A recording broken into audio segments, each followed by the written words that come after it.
Most people believe the hardest part of becoming wealthy is earning the first $1,000,000, but that isn't really true. For most people in the world, the hardest amount of money to reach isn't $1,000,000 or even $100,000, it's $20,000. You might be surprised, but it's true. Let me explain. That number may sound small. On Wall Street, $20,000 might barely cover a dinner or a short trip, but for an ordinary person, it can quietly determine something much bigger than wealth. It determines whether your life is constantly controlled by money or whether money finally starts working for you. Below a certain level of savings, life feels fragile. One broken car, one medical bill, or one unexpected expense can push everything back to zero. It feels like trying to climb out of quicksand. But once you cross a critical line, the rules begin to change. Stress drops, thinking becomes clearer, and opportunities appear. For many people, that invisible line is about $20,000, the first step toward financial escape velocity. Before we talk about investing, compound interest, or financial freedom, we need to understand something more fundamental: financial gravity. If you never understand this concept, you'll spend your entire life doing what most people do, working harder every year, yet somehow staying in the same place, trapped in the endless cycle of earning just enough to get by. So don't click away just yet, because what you're about to hear might completely change how you see money and the direction of your life from this moment forward. Not the gravity that keeps planets in orbit, but the invisible force that keeps millions of people financially stuck year after year. Poverty behaves a lot like gravity. When you already have resources, that force feels weak, but when you're standing at the bottom with almost nothing, every step upward feels exhausting, and every mistake pulls you back down.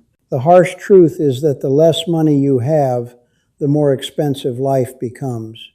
Imagine someone in America with only $1,000 in savings.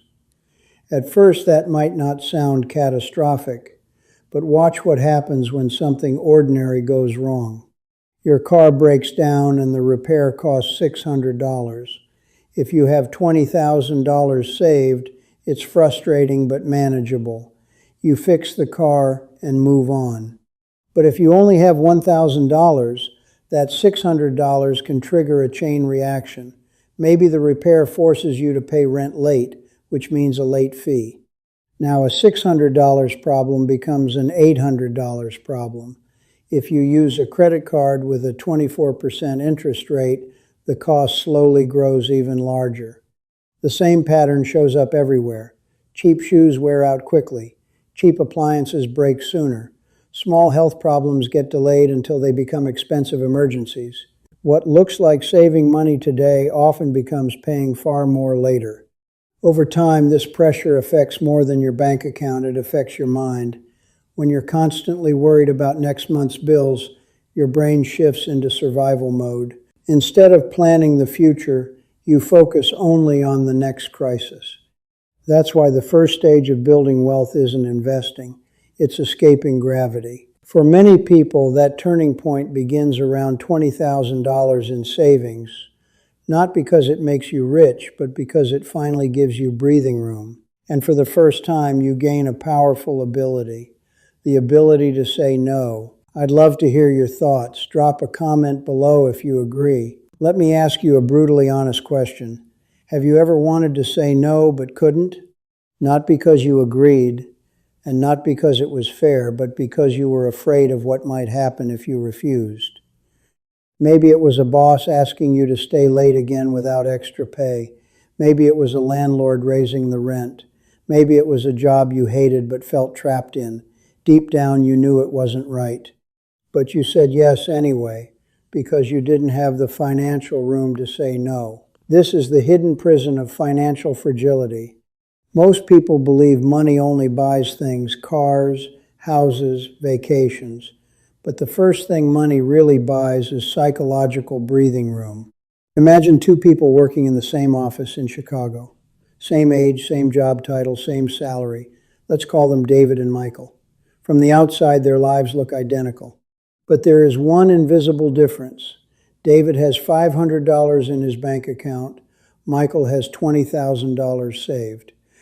One day, the boss walks in and says, "I need someone to work this weekend, no overtime pay, and I need you to handle a difficult client complaint." David immediately feels tension in his chest. His mind begins racing. If I say no, could I lose this job? How would I pay rent? What about my bills? Fear takes over. Even though he hates the request, he forces a smile and agrees. Michael hears the same request, but his mind reacts differently because Michael has something David doesn't time: months of rent, groceries, and breathing room. His brain doesn't panic. Instead, it evaluates. He can calmly say, "Let's find a fair solution," or quietly think, "If this job stops respecting me, I can leave." Michael might still accept the request, but the difference is crucial. David obeys, Michael chooses. And that difference isn't personality, it's financial oxygen. Psychologists have found that constant money stress shrinks cognitive bandwidth. Financial anxiety can impair thinking almost like losing a full night of sleep. That's why people under financial pressure often make short-term decisions. They're in survival mode. But once savings cross a small threshold, often around $20,000, something remarkable happens. The alarm inside the brain quiets. The mind begins to think about the future again. And that's when the real power of money finally begins to work. Let me tell you something uncomfortable that most financial advice ignores. Poverty is not only a money problem, it is also a brain problem, not as an insult, but in a literal neurological sense. When money is scarce, the brain changes how it operates. Psychologists call this cognitive bandwidth, which works like the RAM in a computer. When RAM is free, your computer runs smoothly. You can open many programs, plan ahead, and analyze complex tasks. But when RAM is overloaded, everything slows down. The same thing happens in the mind. When your finances are stable, your mental bandwidth can focus on planning, learning new skills, improving your career, and making thoughtful decisions. But when money is tight, that bandwidth gets hijacked by constant survival calculations. Imagine a single parent in Dallas raising 2 children. Every morning begins with mental math. Rent is due next week, the electric bill is late, the car is making a strange noise, and the credit card is nearly maxed out. By the time this person arrives at work, their brain is already juggling multiple financial worries. Now imagine their manager offers an opportunity to learn a new system that could lead to a promotion. In theory, it's a great chance, but mentally there's no space left to focus. The brain is already overloaded. Researchers studying financial scarcity discovered something striking. Intense money stress can temporarily reduce cognitive performance by the equivalent of losing 13 to 14 IQ points, similar to the impairment caused by staying awake all night.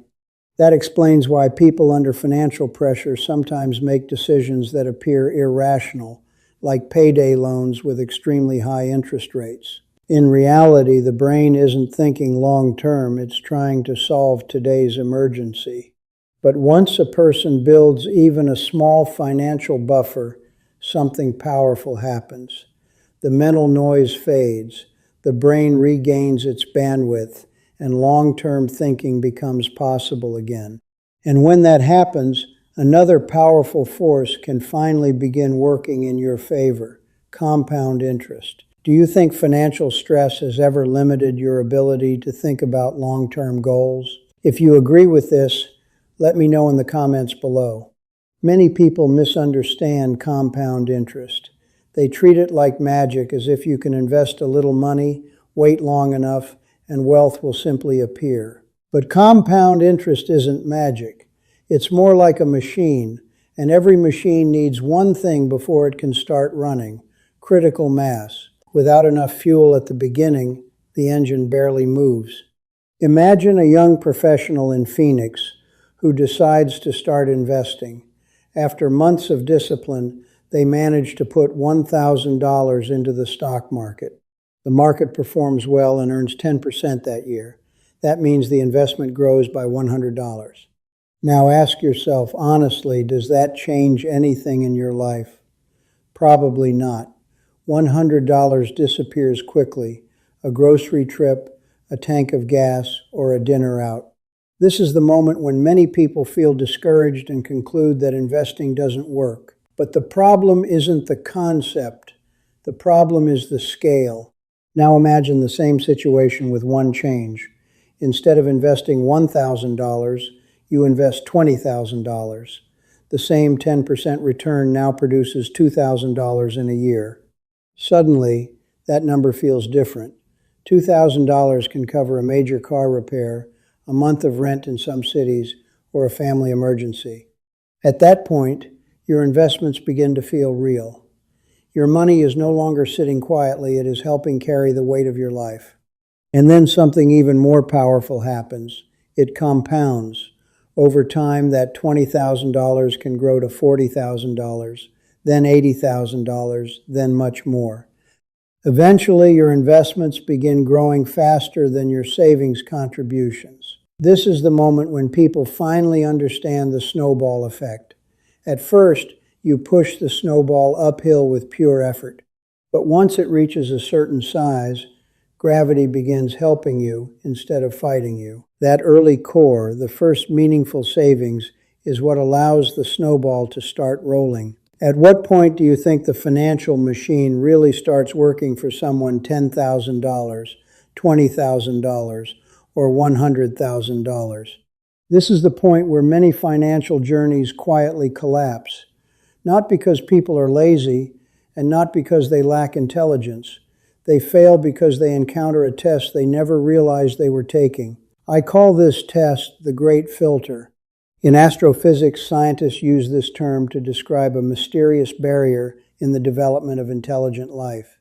The universe may contain billions of planets capable of supporting life, but somewhere along the evolutionary path there appears to be a brutal filter, an obstacle so difficult that almost every species fails to pass it. Only a tiny fraction make it beyond that stage.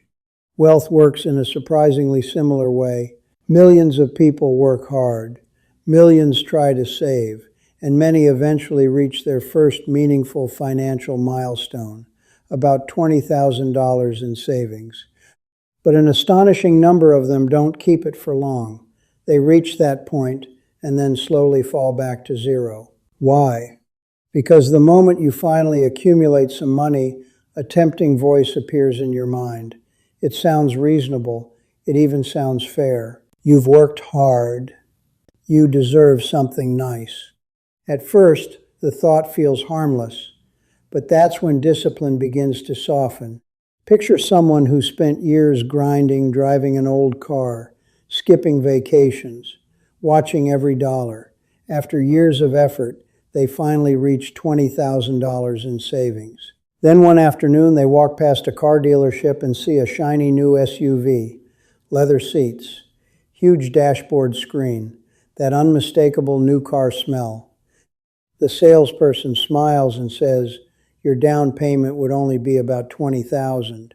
Exactly the number sitting in their bank account. In that moment, the brain starts justifying the decision. I've sacrificed long enough. Everyone else is upgrading their car. And just like that, the financial snowball they built disappears. The compound interest machine they spent years creating is shut down instantly. This is the harsh truth. The great filter is not really about money. It's about self-control. Early wealth rarely looks impressive. It often looks boring old cars, modest homes, simple habits. But if you protect that first financial foundation instead of spending it, something powerful happens. You stop merely surviving and begin building. And once you reach that stage, a new question appears. How do you turn that first $20,000 into the next milestone, $100,000? Looking back, was there a moment in your life that felt like your own great filter with money? Many people think the hardest part of building financial stability is resisting their own temptations, the new phone, the nicer car, the vacation everyone seems to be posting online. But in reality, one of the strongest forces working against your financial progress isn't inside your wallet. It's around you.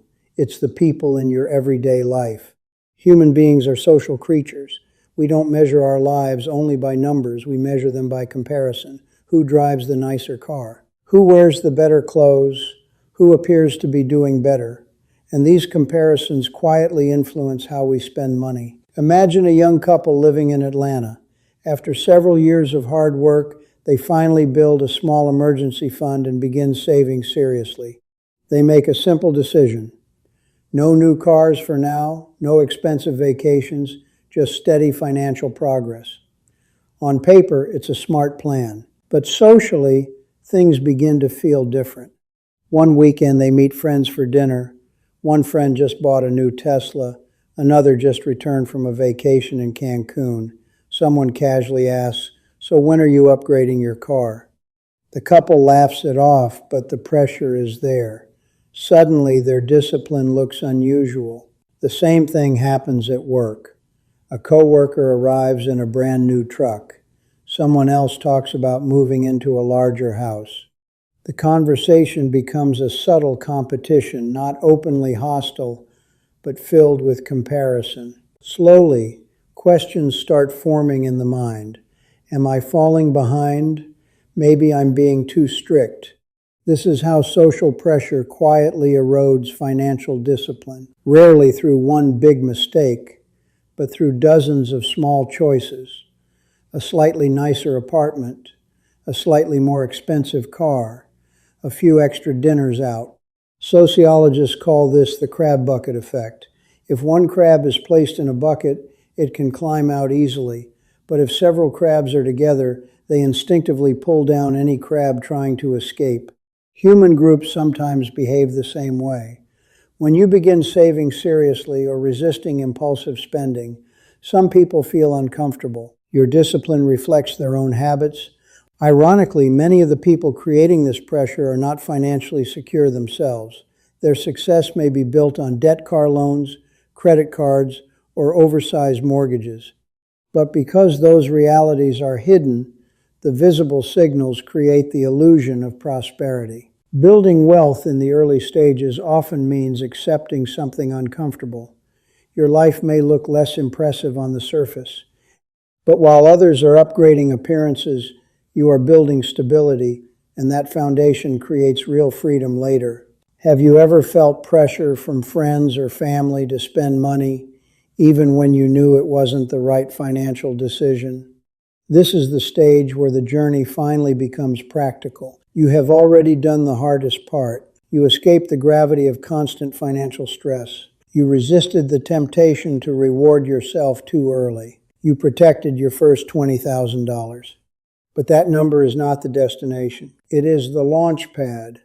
Because the next milestone, $100,000, is where the financial snowball begins to move on its own. And reaching that point requires one simple principle. Not every dollar should do the same job. Your first $20,000 should be divided into two roles. Think of them as armor and soldiers. The first role is armor. Around $5,000 to $10,000 should stay in extremely safe and liquid places, such as a high-yield savings account, a money market fund, or short-term government bonds. This money is not designed to grow quickly. Its purpose is protection. Life has a habit of throwing sudden expenses at people. A car breaks down. A medical bill appears. A company downsizes. Without a financial buffer, these events force people to sell investments at the worst possible time. But with cash reserves, emergencies become temporary problems instead of long-term financial damage. That peace of mind is more valuable than most investment returns. The second role is the soldiers. The remaining $10,000 to $15,000 should go to work. For most people, the smartest strategy is surprisingly simple. Instead of trying to beat the market, own the market. Low-cost index funds allow you to invest in hundreds or thousands of companies at once. Technology firms, retailers, healthcare companies, manufacturers, all working together as part of the broader economy. As businesses grow over time, your investments grow with them. But there is another engine that becomes powerful at this stage: your earning ability. Once you have $20,000 saved, you gain something many people never experience: breathing room. That breathing room allows you to invest in the most valuable asset you will ever own: your skills. A new certification might lead to a higher paying job. A technical skill could open better opportunities. Even learning negotiation or leadership skills can significantly increase income. When earnings rise, while spending stays controlled, the snowball begins to accelerate. Savings increase faster, investments compound, and gradually your financial life approaches a new threshold: $100,000. That number is not just mathematical, it is psychological. When your net worth crosses six figures, life starts to feel different. Your money begins producing results on its own. More importantly, you gain something far more valuable than luxury. You gain time and options. You can search for better opportunities instead of accepting the first desperate job. You can take risks, learn new skills, or explore new paths. Before $100,000, most people simply react to life. After $100,000, they begin shaping it. And that is when people discover the real meaning of wealth. It was never about expensive things. It was about gaining control over your time, your choices, and the direction of your life. Achieving financial stability is difficult, but here is a surprising truth: losing it can happen much faster than building it.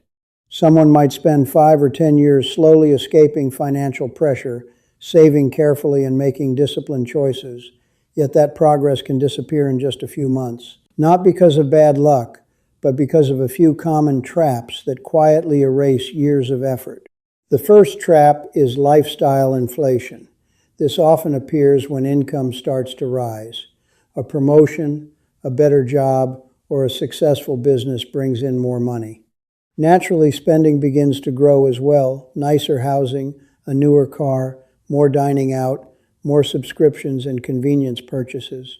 None of these choices seem dangerous on their own, but together they slowly destroy the key habit that built stability in the first place: saving. Many people save aggressively while earning modest incomes, but once their salary grows, their lifestyle expands at the same pace. In the end, their financial situation hasn't truly improved, only their expenses have. The second trap is debt disguised as success. Modern culture often presents visible wealth as proof of achievement: luxury cars, large homes, expensive brands. But behind many of those signals is borrowed money, long car loans, high-interest credit cards, and mortgages that stretch a household's budget. From the outside, it may look impressive. From the inside, it creates constant pressure. When a lifestyle depends heavily on debt, flexibility disappears, and even a small financial shock can cause serious problems. The third trap is overconfidence. After early investment success, some people begin to believe they have mastered the market. They take larger risks, concentrate too much money in one opportunity, or chase speculative trends. History shows how dangerous this can be. Wealth is often built slowly through discipline, but it can be lost quickly through reckless decisions. This is why financial stability requires more than knowledge. It requires clear rules, controlling lifestyle growth, avoiding unnecessary debt, and investing with patience. The people who stay financially secure learn a powerful habit. They learn when to say no, protecting not just their money, but their future freedom. Before we finish this journey, consider a simple question. When you hear the word wealth, what image appears in your mind? For many people, it's a mansion, a luxury car, or perfect vacations on tropical beaches. Modern culture constantly presents these images as the definition of success. But for most people trying to escape financial stress, those things are not the real goal. What they are truly chasing is something much simpler: relief. Relief from the anxiety of unpaid bills. Relief from checking a bank account before buying groceries. Relief from the quiet fear that one bad month could destroy everything. If you have ever lived with that kind of pressure, you understand an important truth. Wealth is not just about numbers, it's about how life feels. For someone who has always been financially secure, money might represent luxury. But for someone who has struggled, money represents breathing room. It means sleeping at night without calculating expenses in your head. It means helping a loved one during a crisis instead of saying, "I wish I could." That is a form of wealth no luxury product can replace. Along the journey, certain milestones change your life. The first $20,000 often reduces daily stress. The first $100,000 expands your options. But beyond those numbers, something deeper begins to shift your relationship with time. When money is tight, time feels like an enemy. Every hour must be traded for income. Every day becomes part of the survival cycle. But as your financial foundation grows stronger, time starts to feel different. You gain the ability to pause, to think, and to choose. Maybe you explore a new career. Maybe you spend more time with family. Maybe you build something meaningful for the future. At that point, money stops being the center of the story. It becomes a tool that helps you shape your life intentionally. And that leads to the most important realization of all. Real wealth is not about impressing strangers. It is about living without constant fear and having the freedom to make decisions with confidence. Wealth is not a race. It is a direction. And every disciplined step forward, no matter how small, moves you closer to a life with greater stability, choice, and dignity. If there is one idea to remember from this video, it is this. Poverty is not only about money, it is about pressure. Pressure on your mind, pressure on your time, pressure on nearly every decision you make. When people live under that pressure for years, life becomes a series of emergencies. Instead of planning the future, they focus only on surviving the next month. Long-term thinking disappears, replaced by constant short-term problem solving. But the journey we discussed today shows something important. Escaping that pressure does not require winning the lottery or being a financial genius. It begins with a simple shift, a decision. A decision to stop living on autopilot. A decision to stop letting consumer culture define what success looks like. A decision to protect your future, even when the world constantly encourages you to spend today. Every dollar you save creates distance from financial chaos. Every investment represents time you are reclaiming from the future. And every time you resist the urge to live beyond your means, you are quietly building something powerful, a life with more stability and more freedom. Real change rarely happens overnight. It happens slowly, step by step, dollar by dollar, decision by decision. If this video helped you see money differently, then this channel exists for you. The goal here is simple: to help ordinary people understand the financial system they live in and learn how to navigate it with clarity and discipline. If you want more videos about money, psychology, and building a stronger life, consider subscribing. Because the ultimate goal was never just to earn more money. The goal is to build a life where money no longer controls your choices, a life with less fear, more stability, and more freedom.